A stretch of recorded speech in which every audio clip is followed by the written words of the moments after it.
সংসদটা 583 দিন পর যাত্রা শুরু করলো। ঐতিহাসিক প্রেক্ষাপট, ঐতিহাসিক বাস্তবতা এবং কিছুটা প্রশান্তি, কারণ আমরা একটা গণতান্ত্রিক যে যাত্রা, সেই যাত্রার জন্য অপেক্ষা করছিলাম, বোধহয় সেটা আমরা পাচ্ছি বা পেতে শুরু করছি। কাজে এই সংসদে অধিবেশনের দিকে সবারই চোখ ছিল।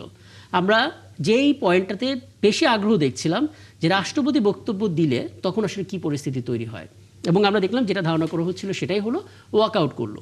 বিরোধী পক্ষ ওয়াকআউট করতে পারে, কিন্তু হাতে প্লে কার্ড উঁচিয়ে ধরাটা, এটা বোধহয় প্রথম দেখলাম। আপনি হয়তো আরও ভালো বলতে পারবেন সংসদে এটা আগে হয়েছে কিনা। প্রথম অধিবেশনে যেটা হলো, এরপর থেকে আমরা রাষ্ট্রপতির অভিশংসনের জন্য খুব হার্ড লাইনে দেখতে পাচ্ছি বিরোধী পক্ষকে সংসদে এবং বাইরে। এত হার্ড লাইনে যাওয়ার কারণটা কি আসলে? দেখেন, আপনাকে ধন্যবাদ এবং দর্শক শ্রোতা।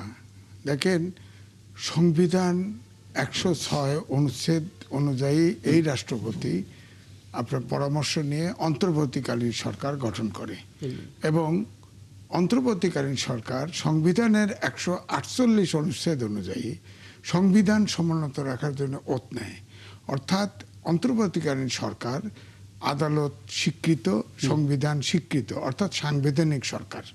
সাংবিধানিক সরকারের রাষ্ট্রপতিকে অভিশংসন করা যায়, কিন্তু সেটা তো পারবে না, কারণ টু থার্ড মেজরিটি লাগবে। সেটা তো নাই। সেটা বিএনপি তো তাকে রাখতেই চাচ্ছে, কারণ সে তার কালের কণ্ঠে একটা আপনার সাক্ষাৎকার দিয়েছিল যে বিএনপি সাংবিধানিক শূন্যতা তৈরি না হয় সেজন্য তারা আমাকে ফুল সাপোর্ট দিয়েছে, 3 বাহিনীও দিয়েছে। তো এখন প্রশ্ন হচ্ছে, নাহিদ ইসলাম এনসিপি আরেকটু মেজরিটি দরকার, কারণ তাকে অভিশংসন করা যায় সংসদে, কিন্তু তাকে গ্রেপ্তার করা যায় না যতক্ষণ পর্যন্ত রাষ্ট্রপতি আছে। তার বিরুদ্ধে একটা মামলাও করা যায় না, এটা তার বোঝা উচিত। অভিশংসন হলে সে যদি সাধারণ জনগণ হয়ে যায় তখন তাকে গ্রেপ্তার করতে পারবে, কিন্তু রাষ্ট্রপতি সে আছে এবং সাংবিধানিকভাবেই আছে, এবং তিনি নিজেও উপদেষ্টা ছিলেন। তিনিও কিন্তু এই রাষ্ট্রপতির কাছে আপনার এর একটা ব্যাখ্যা গতকাল আমরা পেয়েছিলাম। এনসিপির একজন প্রতিনিধি আমাদের শোতে ছিলেন, তাকে ঠিক এই প্রশ্নটা করেছিলাম যে আমরা ফাইল ফুটেজে যখন দেখি যে এই রাষ্ট্রপতির পাশে আসিফ মাহমুদ সজীব ভুঁইয়া এবং নাহিদ ইসলাম তারা শপথ নিচ্ছেন, তখন আসলে এখন অভিশংসন চাওয়াটা দ্বিচারিতা কিনা। উনি বলেছিলেন যে তখন সাংবিধানিক সংকট তৈরি হতো বিধায় আমরা মেনে নিয়েছিলাম, কিন্তু এখন শূন্যতার কোনো সুযোগ নেই। তাহলে এখন কেন রাষ্ট্রপতি থাকবেন? এটা তাদের এখন শূন্যতা হওয়ার সুযোগ নাই কেন? রাষ্ট্রপতি তো নাই। রাষ্ট্রপতি তো সংসদ নির্বাচিত করবে। ধরেন বিএনপি 2/3 মেজরিটি, এই যে অদূত ভাইরা এই রাষ্ট্রপতিকেই রাখতে চায়, কি করবে রাষ্ট্রপতি? এই রাষ্ট্রপতি তো সাংবিধানিক ভাবে বহাল আছে।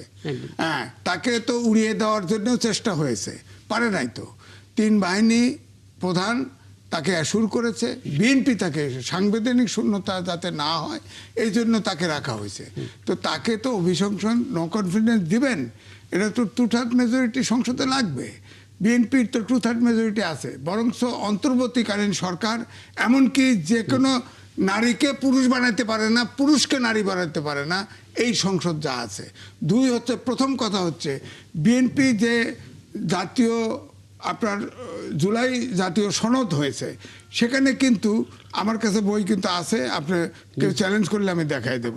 সেখানে নোট অফ ডিসেন্ট দেওয়া আছে, অনেক পার্টি, জামাতে ইসলামও দিয়েছে, এনসিপিও দিয়েছে। যেখানে নোট অফ ডিসেন্ট দিয়েছে সেখানে কিন্তু নিচে ফুটনোট আছে, এত দল সমর্থন করেছে, অমুক অমুক দল সমর্থন করে নাই। কিন্তু বলেছে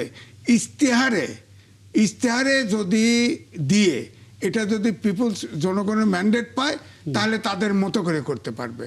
তো এখন ধরেন বিএনপি তো নোট অফ ডিসেন্ট সব দেওয়া আছে, এবং বিএনপির পক্ষ থেকে বরাবরই বলা হয়েছে আমরা যেটা সাক্ষ্য করেছি জুলাই সনদ সেটা আমরা অক্ষরে অক্ষরে পালন করব। সেখানে নোট অফ ডিসেন্ট ছিল, জুলাই সনদ যেটা আছে, এই যে আমার কাছে আছে। তো তাহলে এখন দাঁড়ালো কি, ধরেন কথার কথায় এখন তাহলে সংসদে বসে জুলাই সনদ আপনার যেটা করা হয়েছে যে হানা ভোট দেওয়া হয়েছে, এটাকে কম্প্রেস করে 4 দফায়, সেই আদেশ তো প্রেসিডেন্ট, সংবিধান যেহেতু জীবিত, প্রেসিডেন্টের আদেশ তো অবৈধ।